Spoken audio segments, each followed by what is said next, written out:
Hello, people of the world watching truck reviews on the internet.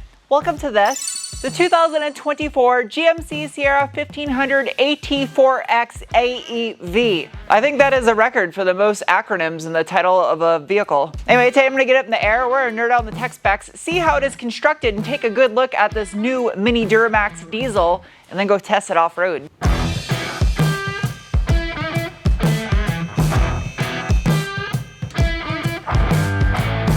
I know this is only a 1500, but this is making me nervous having this thing on the lift. It's huge.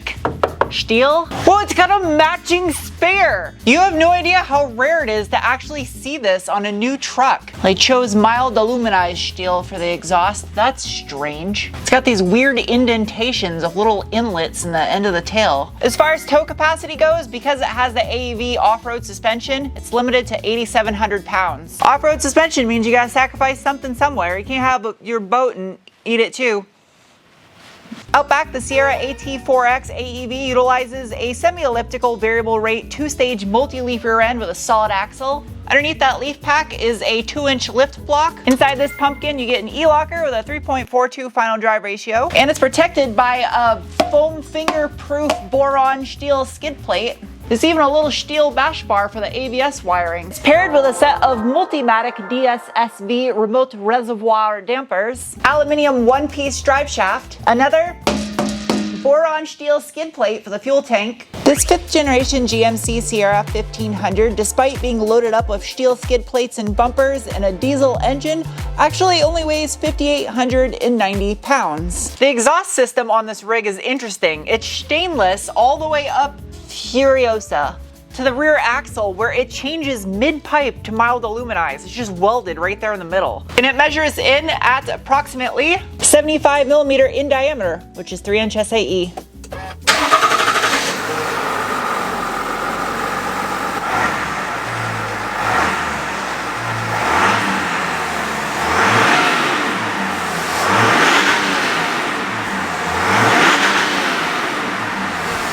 As far as transmission goes, this rig comes standard with the Hydromatic 10L80 torque converter based traditional 10-speed.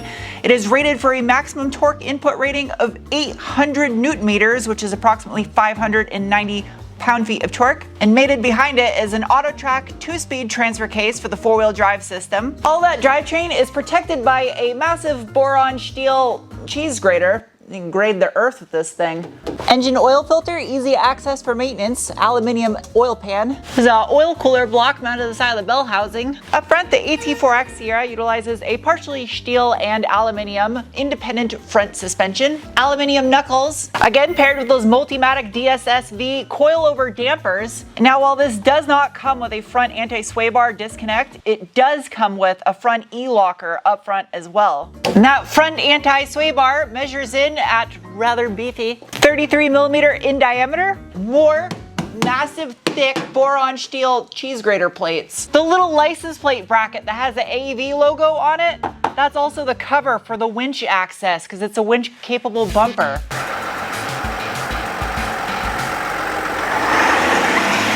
All right, it's time for the braking test.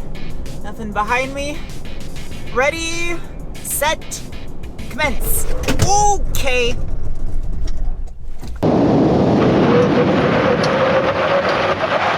It's actually pretty short stopping distance for the size of the truck. It was smooth, a little bit of nosedive. My water bottle just meleeed the dashboard. Good brakes, actually, good brakes. That braking was just made possible thanks to a 4-piston caliper and a 330 millimeter or 13-inch front rotor. The wheels, they are a 18 by 8.5 die-cast alloy Salta. This is actually engraved into it and contrast painted. It's a little hoop around the valve stem, kinda protects it. And they're wrapped in a set of two 75/70 Goodyear Wrangler Territory mud terrain tires. LED fog lights, what is this? Whoa, it's a little outlet. Oh, I bet you it's for a winch controller. That's the thickest hairy cardboard I've ever seen. Said no human ever. Steel tubular rock rails to protect your pinch welds. It's got a durable chip guard coating under the paint right here. Out back you have a single piston floating caliper with a larger 13.6 inch or 345 millimeter rotor. The wheel and tire, same size as you get up front. In the name of science, it is now time to give it the beans. But first, bolstering assessment. There's not really any bolstering to these seats. The seats are dual zone heated, button back or just back, as well as ventilated single zone. And those seats do have AEV embroidered in them, as well as a little plastic tag that says AT4X. The steering wheel is also heated. As far as drive modes go, I can go from normal to sport. The other two are for off-road. And for optimal launch capabilities, I can also select this into 4 auto, but I think it'll be more fun to do it in 2 high. As far as traction control goes, I do have a little upfitter switch over here in the center that I can disable that. And let's see what this thing can do. Give it a little assistance, let it eat. Ready? Go. Okay. Yep, that was a little spicy. This is a good sounding engine. That's good.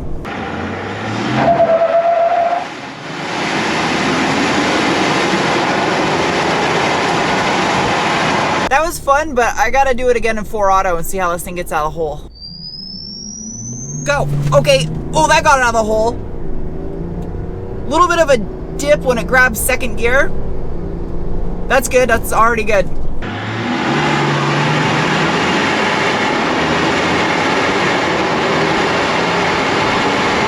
Yeah, it gets out of the hole pretty hard actually in 4 auto. It's reasonably quick. Hood pop. Wow, that's a light hood. That's neat. Hood struts. Yeah, what a pretty grille. It's a good color combo. Underneath the hood of this 2024 GMC Sierra 1500 AT4X, it comes standard with this 3-liter dual overhead cam turbocharged diesel straight 6 that produces 305 horsepower at 3,750 RPM and 495 pound-feet of torque at 1,500 RPM. And if you don't want the diesel, you can opt for the naturally aspirated 6.2-liter gasoline V8. Digging in a little bit deeper on this new baby Duramax common rail diesel, it is 2,993 cc's with an 84 by 90 millimeter bore and stroke, a 15:1 compression ratio, does have a forged steel crankshaft, forged steel connecting rods, and steel pistons. Pistons, that's a new one. And for this being a straight 6 dual overhead cam 4 valves per cylinder, I thought it would be a lot bigger in this engine bay. It does protrude under the wiper cowl just a bit, but not that bad. Oh wait, I actually take those words back. The charge pipe is a plastic pancake up on above the bell housing area. That'd be horrendous to try to get to. You can see the turbo hanging off the side of that engine right here where the exhaust manifold is cast into the head. Downpipe is routed through the front, interesting enough. And then it does have a water to air charge cooler sitting up on top of the valve cover. There's also an oil pump belt back here. It's a cab off service rather than an engine out service, much easier to pull a cab. And it's got a 200,000 mile service interval on that oil pump belt. But yeah, that's technology for you. Can't have a robot need it too. I don't know what that means.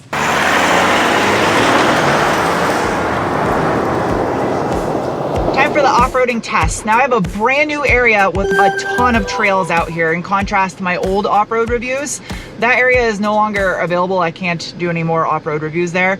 And this area has a lot more highly technical trails than that first spot did. So I gotta learn this place because there's way more difficult trails here. I'm gonna go down this. Now it's a long wheelbase truck, so my breakover angle will be an issue with this thing. I do have over 11 inches of ground clearance though. For off-road modes, I guess you could use sport as well as off-road and terrain. Ah, the camera turned off on me when I reached above a certain speed. I want to keep those up. I don't really like that. Oh my God, that is a monster of a hill. I don't think this thing can do it though, because the breakover angle at the top, it's so steep. I do have this same issue of this one too. This is super steep. Select this to lock front and rear diffs, which you must be in 4 low for that front locker. I'm gonna put it into 4 low.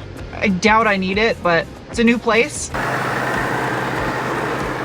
The pedal is super sensitive in terrain mode. I like that. Oh. Torquey beast, do your job. This thing is a machine. Just climb. Oh, and it didn't even scrape too. Breakover angle wasn't an issue. I'm gonna go back down, keeping it in terrain mode. Trail cam. So you can see I got all kinds of different cameras I can cycle through. A lot of these will be good for towing. What about this guy? That's super handy. You can look at the trailer when you're backing up. It's super helpful right now. No issue with the breakover. All right, and then let off the throttle.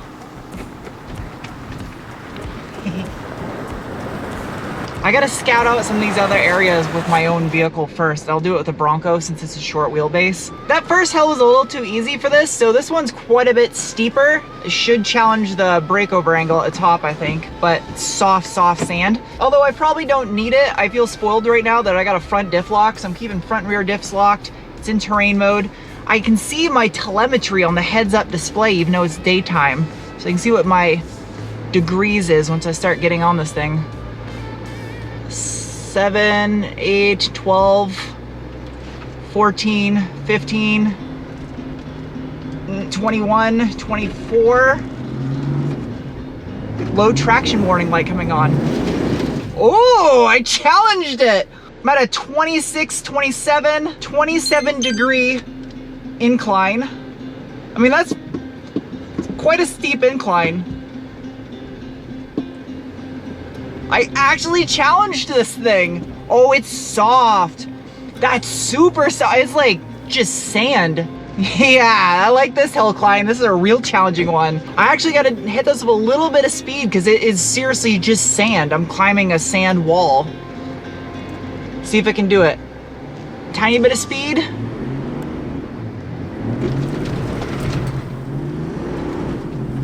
Come on, truck. It will not do it. Ooh, this is sketch. Could I have made it over the top had I aired down the tires and hit it with even more speed? Possibly, but the point is to test and challenge the truck, not see how hard I can yeet the thing. This place is way more deceiving than it looks on camera. None of this stuff looks serious on camera, but this area is super challenging. Turning radius on such a long wheelbase, that's the dilemma with this truck. I wish you could get this same off-road package on the single cab, because you can get a single cab short bed and a single cab long bed in the Sierra, but not with anything good option-wise. Let's go up this way. Well, this is super rough. We'll test out the suspension. I mean, considering I'm driving over boulders right now, yeah, it's actually pretty smooth. I don't know why this is black, but okay. It's got dual cameras right here. Button. Oh, I actually gotta pull it. Ooh, origami. You can't tell me that doesn't look like a pirate holding a sword right now, climbing the back of his GMC. Captain Jack Sparrow and Burt Gummer approve of this truck. Yeah, that's sweet. I got a little kicker boombox built into it, and it illuminates super bright. Like, you can even see it in the daytime. So a little tab on the pole so you can slide it down. You can fold the seats up in this thing for stowing 40-pound bags of cat food or whatever else you want. And the little bin underneath is soft and carpeted. Usually that's just cheap, shitty plastic, but nice. The seats are heated, not ventilated though. USB, USB-C, got my little vents back here, some cup holders you can steal. B-pillars are lined in suede also as the headliner. There's this weird bubble up above me. It gives you tons of headroom. Map pocket. I gotta keep tucking my skirt so you don't look at my fat rolls. Button to press. It's a nice seat too. Oh yeah, it's got the little storage compartments because it's a GM. You don't know what you could put in there. Maybe like some snacks, but is that that's actually metal. Another one, metal for the Bose stereo. All right, that stereo is incredible. That is so good. So much bass, and it's clear too. No wonder it sounds so good. Look at the size of the door speaker area. That is not a pickup truck, that's an SUV. Built-in trailer brake controller. You can adjust it right here. Ah, that's what that baffle was underneath the truck. Exhaust brake. The infotainment screen is appropriately sized for the truck. It's not gaudy and over the top. It's super easy to use. Do you open soft? Well, nope, that just flings open. Are you wood grain or metal grain? Can't tell. USB, USB-C, a little slot to charge your phone as well. There's a fairly deep storage compartment with a bunch of charge ports in there. Power fold mirrors. The gauge cluster is full digital and you can change individual elements to display whatever you want, as well as the bottom row. Deep all-weather mats in here. Has all those magic camera-based rearview mirrors. A little bit of high speed. Test out these Multimatic DSSBs. I love the sound of a straight six, especially a straight six diesel. And this thing revs fairly high too. Just over 5 grand on the tack. These Multimatic DSSBs do great off-road. Yeah, it's just buttery smooth. Those are some pretty big dips. Couldn't even really feel it in this thing. The downsides of this truck is going to be the fact that it is fairly long for off-road, but it does have good ground clearance, 11 plus inches, and then also the fact that it's got these rock sliders protecting your pinch welds and tons of steel skid plates underneath, so you can just send it and the underside of your truck you know is protected. The massive upside to this thing is I'm in love with this engine. The fuel economy on it, on road, astonishing. Not even trying mixed around town driving and a little bit of off-road, I was averaging almost 26. And if you do mostly highway, you could probably easily average over 30 miles per gallon with this truck, which is just incredible considering it's on mud terrains. The price is super expensive and inflation doesn't help right now, but this is straight up a luxury vehicle and it feels like you're in a luxury vehicle on the interiors. Also, I want to fault this thing for the fact that the color choices are abysmal. It's red or blue, and then a bunch of shades of black to white with stuff in between. Definitely have to say, GM does a good job at making likable vehicles. This is an extremely likable vehicle. It does have a lot of character to it, and I appreciated that aspect of this thing.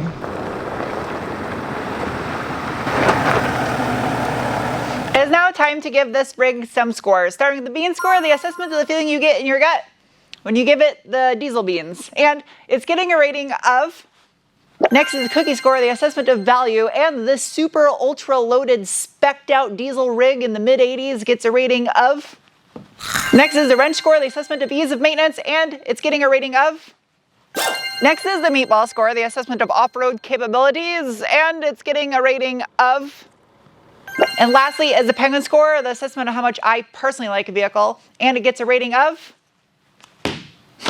I knew that was gonna happen.